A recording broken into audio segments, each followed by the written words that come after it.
missing and exploited children.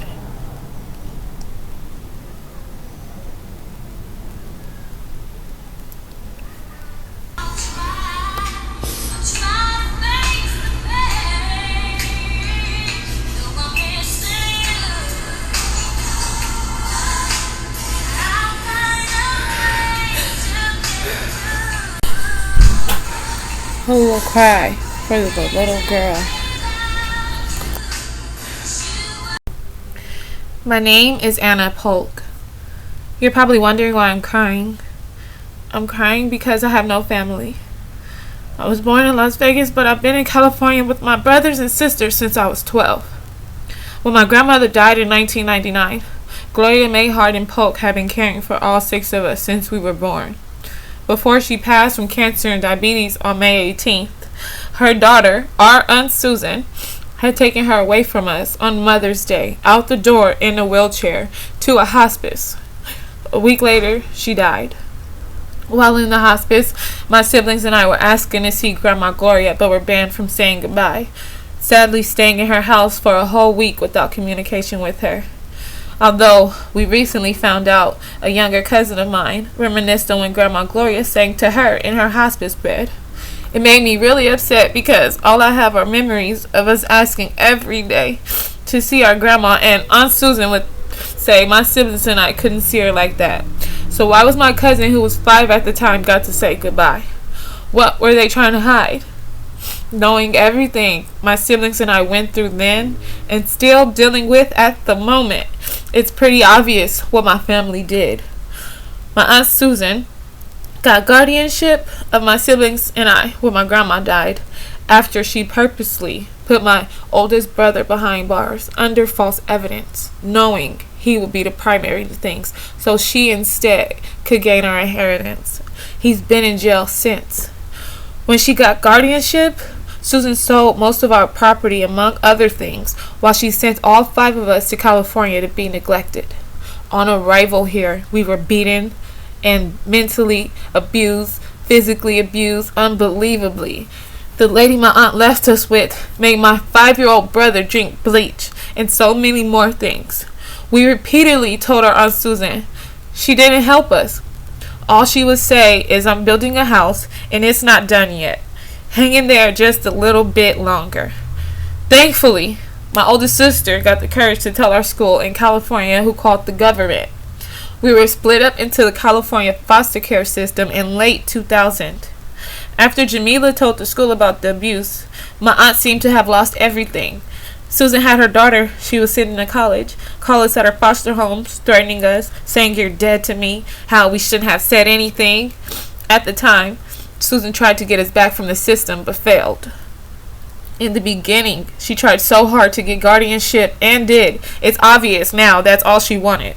Susan went as far as even lying on my mother, saying she had us and was on drugs, while my brother stayed up to party all night because my grandma was in a hospice.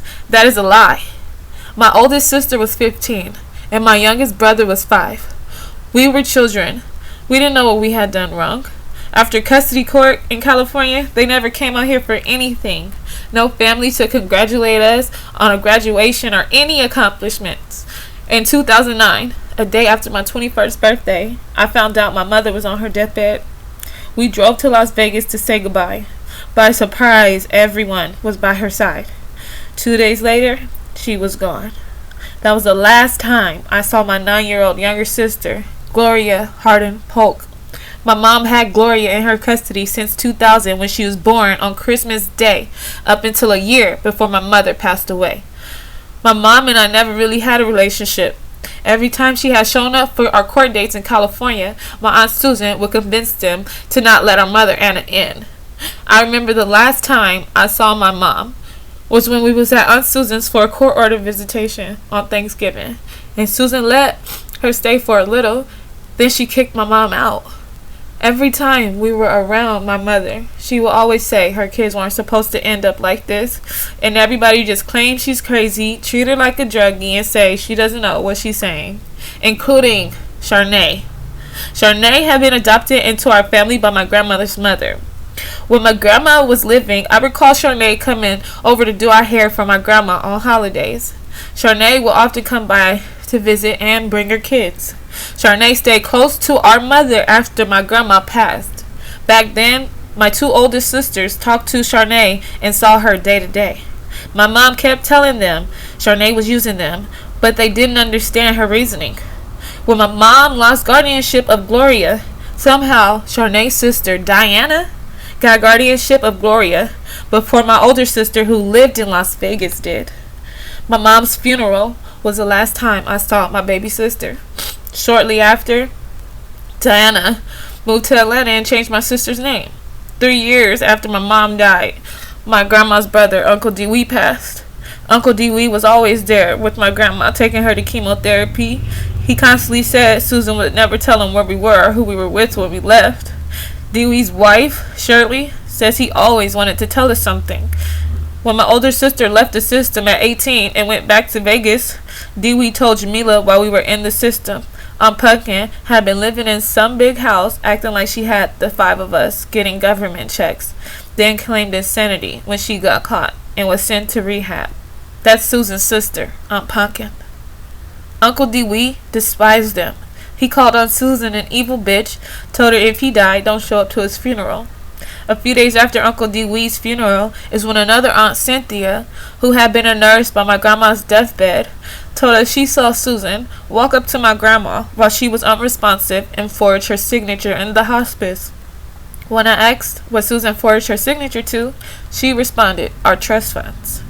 We went to the funeral to find Susan standing in the back. Sharnae and Diana were present, but my baby sister wasn't. Last Christmas, Diana sent my baby sister over Sharnae's in Vegas to visit. Sharnae informed no one but my Aunt Susan, who my little sister Gloria was able to see overnight, and Aunt Shirley, my grandma's late brother, Uncle Dewey's wife. Luckily, Jamila called Sharnae to ask if she could see my little sister. Sharnae doesn't talk to my sister Jamila anymore, so Sharnae's daughter Raven dropped Gloria off over Jamila's for the night.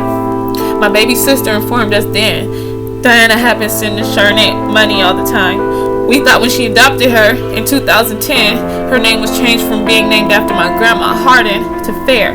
Instead, they changed it to Hardin with the E. Sharnae was the only Hardin I know of with the E. Jamila recalls when they were very close, Sharnae had changed her name from Hardin with the I to Hardin with the E years ago to escape auto fraud. If my sister's name was changed because she's adopted, why isn't her name Fair like her adoptive parents? Why even change her name at all when you know she was named after our grandma? If we're family. Last year, when Gloria left Las Vegas, we lost communication with her again. Since we're friends on social media, I reached out to Diana on Facebook, and I asked if she could have my little sister call me. When my baby sister called, we spoke about how she's doing, and she continuously said how much she misses us and would be so happy if only she could see us right now. Gloria said Diana took her cell phone 3 months ago when she left Las Vegas and hates she has to call Diana mom. Diana used to discipline her, but now Diana's husband does by choking her and punching her in the chest. Gloria said she's been in a physical altercation with Diana's 25-year-old daughter, who is an elementary school teacher. It broke my heart when Gloria told me she had been raped by a 14-year-old boy when she was 11 and had to do it because he had a gun. She's often left out when they go to eat and stays in her room isolated every day, mostly writing. Then my baby recited a poem to me called Who Will Cry for the Little Girl.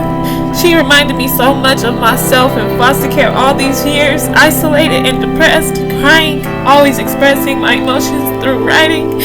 I heard Diana keep coming in her room, demanding her to hurry up now.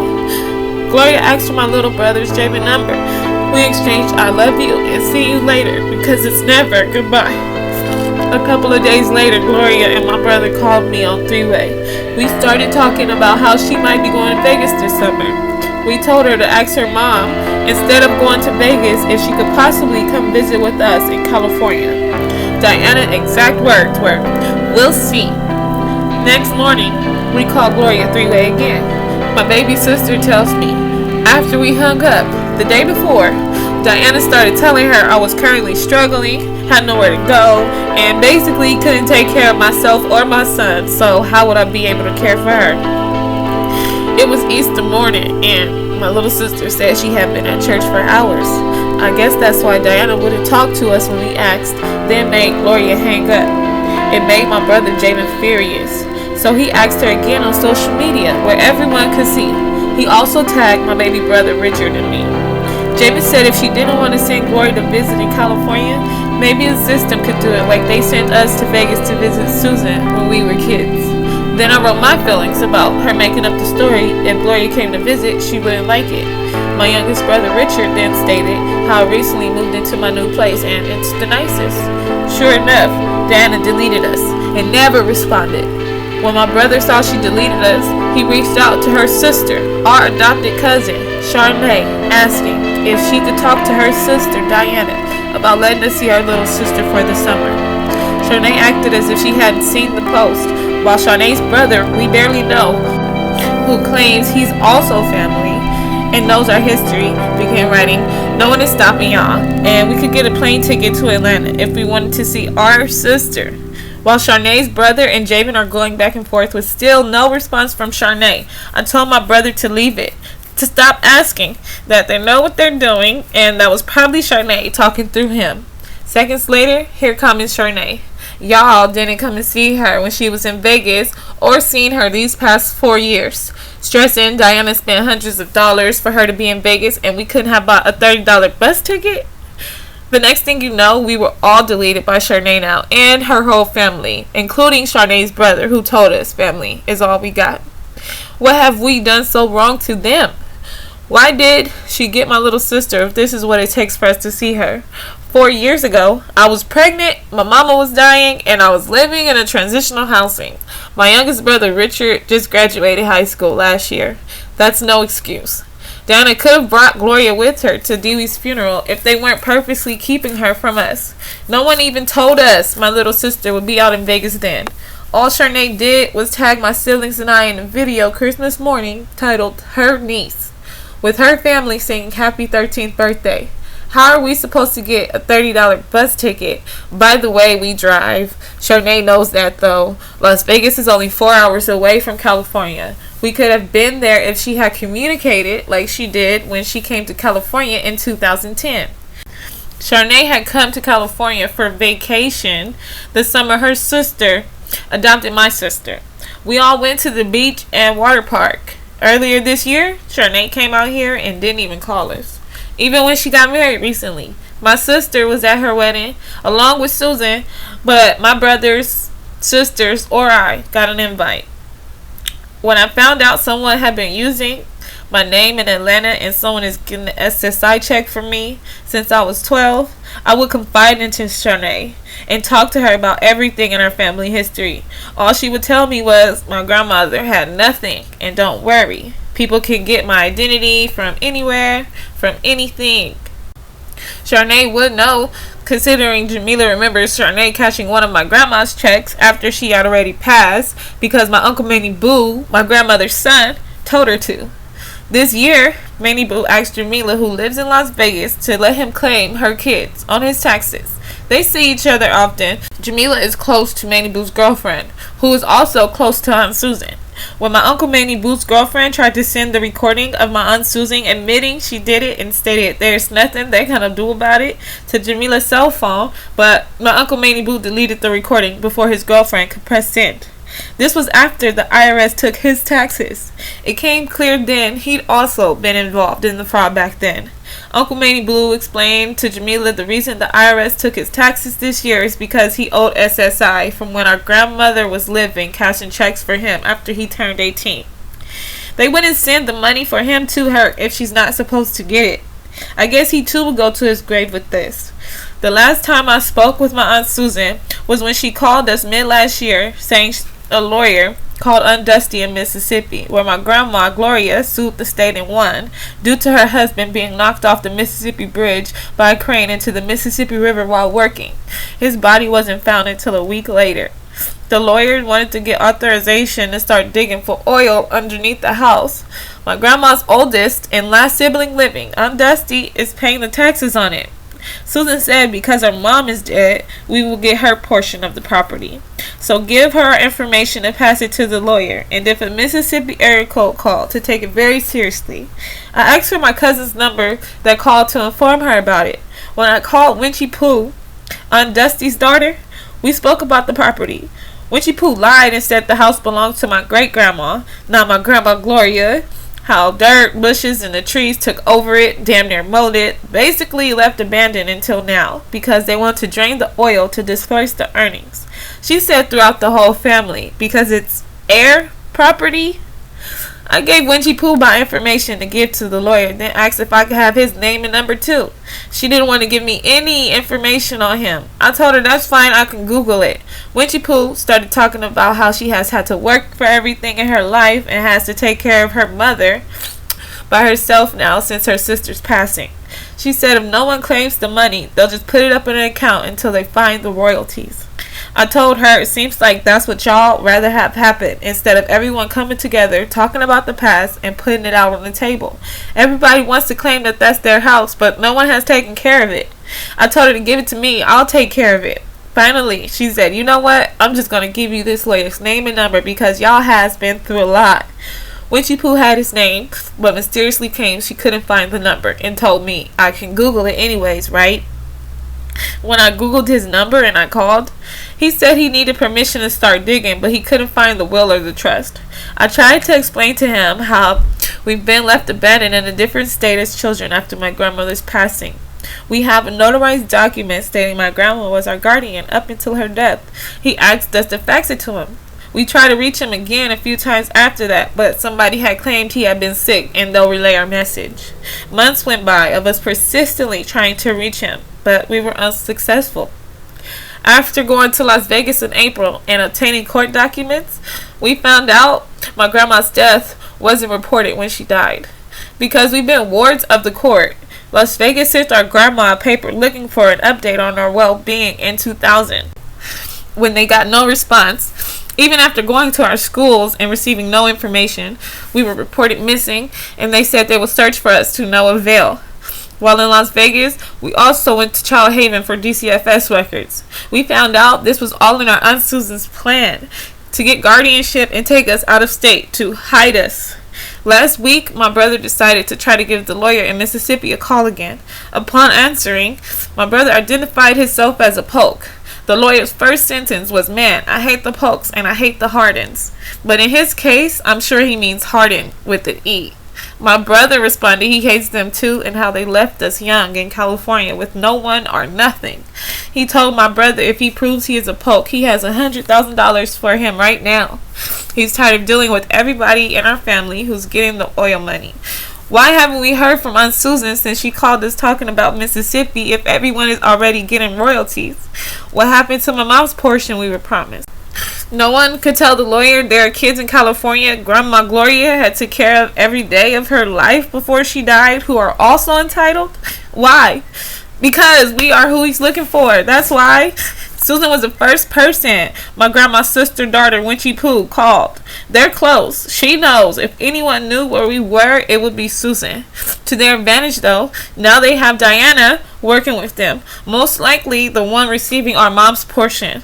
All I truly want is my baby sister. She doesn't deserve to go through what we've all been through, especially if she has us. When my mom died, we read and found her diary from years ago. Every day she would pray for us and to God to keep us safe and how she just wanted to be clean to get her children again. My mom also wrote if they ever took Gloria from her, she would die. Now my mom is dead. They have what they wanted because to every authority's knowledge, we're still missing. How could Charnay use my little sister, who she knew would be royalty, for her own greedy, malicious, disgusting intentions? Charnay takes our money to fix her broken family, while Susan, Manny Boo, Shirley, and everybody sit back watching. If one is exposed, they all will be. So instead, they say nothing. Sad. True story. I wish someone could help me become a family, finally, me and my entire siblings, to be happy and feel like we still have one another. We have been through a lot, but life is not over. We can still be a family together again. I'm crying for the little girl. When we first found out that my grandma had possibly sued the state and won, we Googled Natchez, Mississippi and her first and last name. And this is what comes up. It basically says a lawsuit filed on behalf of her husband.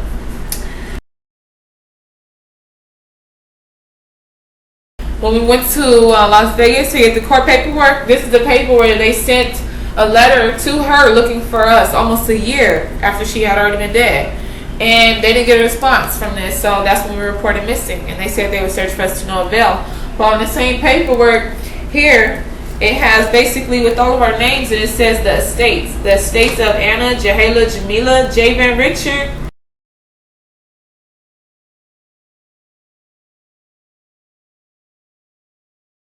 The property with the oil in it. We satellite Googled it, and MapQuest, here it is.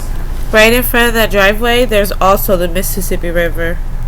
DCFS records. Right here it says how Susan couldn't wait for the custody letters in the mail. And then here it basically says how she's going to send us out of state to live with people of no relative.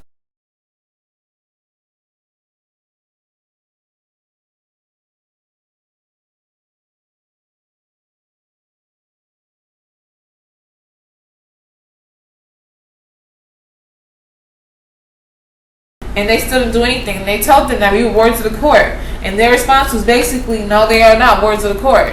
When it says clear as day, that would be declared wards of the honorable court. Chalhaven had this in their paperwork. So, and then when we found out about all of this, we went on Ancestry and it had our name, it had our grandmother's name, it had our mother's name. Now when you go on Ancestry, look what you see. My grandma's name, spelled with the I originally, now with the E on Ancestry. And then someone reported my mother's death.